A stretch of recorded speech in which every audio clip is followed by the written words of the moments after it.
আসসালামু আলাইকুম, সবাই কেমন আছেন? আশা করি সবাই ভালো আছেন। এই যে দেখেন, আমাদের এলাকায় 2 দিন যাবৎ বৃষ্টি হচ্ছে।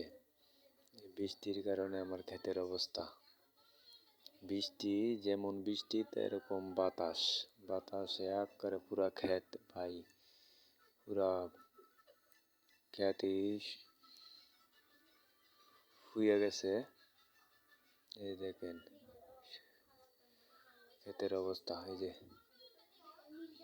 মেঘের কারণে ক্ষেতও কাটতে পারতাছি না।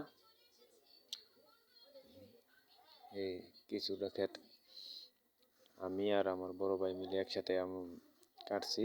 এই যে দেখেন কাইটা, এই যে গাতার পাড়ের কিনারায় রাখছি আর কি। যে দেখেন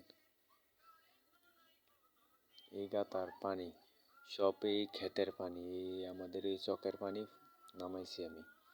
ওই দিক দিয়ে যান কেটে দেখাচ্ছি আপনাদেরকে। এই সামনে দিয়ে এখনো পানি নামছে। এই যে দেখেন এখান দিয়ে 2 দিন যাবৎ পানি নামাচ্ছি আর এখান দিয়ে এখনো প্রচুর পানি এখানে জমা আছে এই ক্ষেতে। পানির কারণে ক্ষেতও কাটা যাচ্ছে না। এই দেখ